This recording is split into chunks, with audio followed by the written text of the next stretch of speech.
Hey guys, Griever here. Now, I'm just going to say it right off the bat. This isn't so much a theory or discussion video or more of a gloating video. This video, ladies and gentlemen, is a I was right video. I told you so video. Though a lot of people said the same thing, I still feel like I want to go out there and say it on the record. And Twitter didn't seem big enough. Discord didn't seem big enough. I figured I'd make a quick video about this. This is in reference to the fact that One Piece SBS Volume 93 dropped recently, and in Volume 93 we got some really cool information, and some of the other major YouTubers, I know Tekken 101, he covers it and stuff.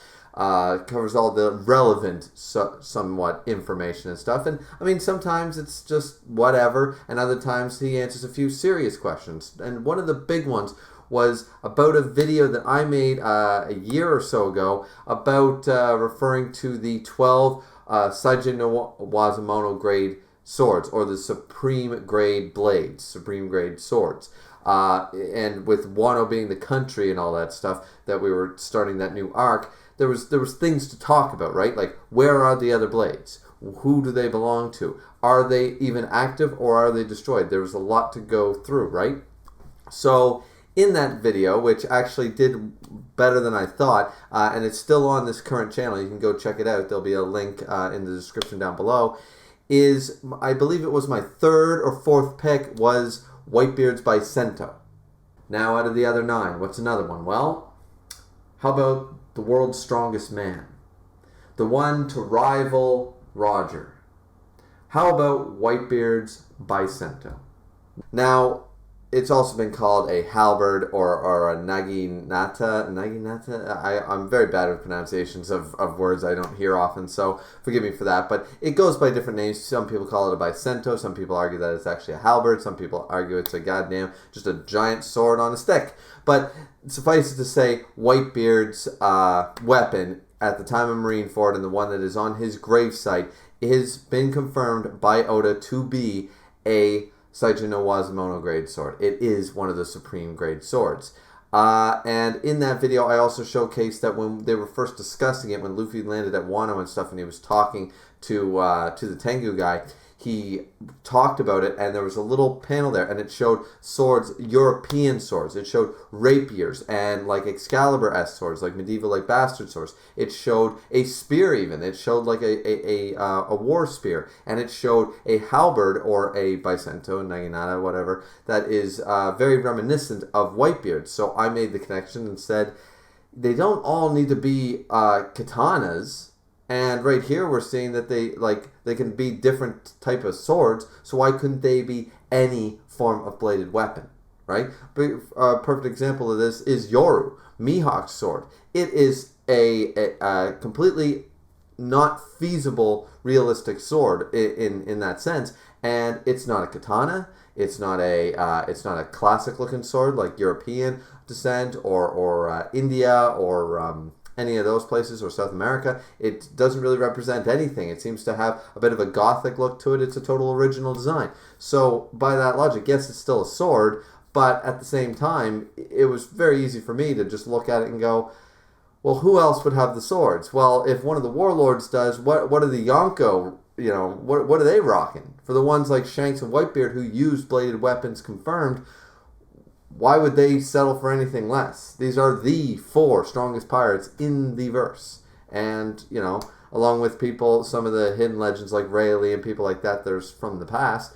But it made perfect sense to me that the so-called strongest man in the world, the man with the power to destroy the world, would he really settle for a grade sword, or just one of the 50 Wazamono swords? Really? The unnamed ones? No, that's not Whitebeard. So here Oda does confirm that. He also confirms the name, which I'm not even going to try to pronounce. It begins with an M. But it's like Mugi Kami no Origi, something like that, right?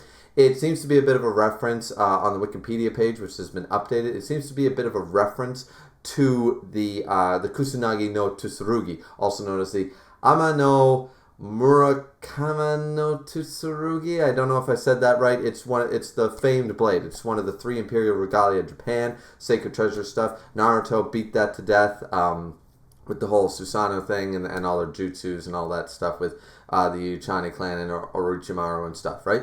But suffice to say, the name got changed from, it used to be the Sword of Heaven's Gathering Clouds or something like that, or the Sword that gathers the clouds of heaven. There's multiple different rough translations. Just pick one. It basically involves heavens, clouds, and swords. And the more current name, the one went after it was renamed because, he cut down. There was a huge myth about it, but we won't get into that here. But suffice it to say is that it was renamed the Kusanagi no Tsurugi, or Grass Cutter Sword, based on the fact that a samurai was trapped in a blazing field with fire all around him with no way out, and he took one swing of his sword and he cut down all the grass, so there was no fuel for the fire any longer. It made it all dirt, so the fire went out and he managed to escape. So they renamed the sword the Grass Cutter Sword. That being said, that's really all the information, guys. I told you this would be a short video. I just wanted to point out that I made the video a while ago, and it seems that one, out of my 99 theories, I can actually get one right, one right on the nose. There's no of that, well, you were kind of half right, sorta. You weren't wrong, but you weren't 100%. No, I said it in that video. I'll probably, at some point in this video, there'll be a clip of the old video and stuff. And once again, the link for the old video will be in the description down below. So you guys can also check out who I think possessed the other well, now I guess it's only 10 of the other 12 great sword or supreme grade swords. So yeah, anyways, guys, I just wanted to make this kind of I told you so video, just gloating a little bit. And yeah, so please like, subscribe, comment. As always, it's always very much appreciated. Go once again, check out that video in the link description if you're interested to see who else I believe possesses one of those supreme grade swords. And yeah, so SBS 93 came out. We got some cool information about that, a little bit about Kaido, some other cool stuff about, what Usopp stated about the pond snails and stuff. So there was quite a bit of information, but as I said before, this video was only solely about Whitebeard and his weapon being a supreme grade sword. Really cool, guys. This has been Griever. As always, drink responsibly, even though we aren't behind the bar, and we'll see you back here next time. Peace out.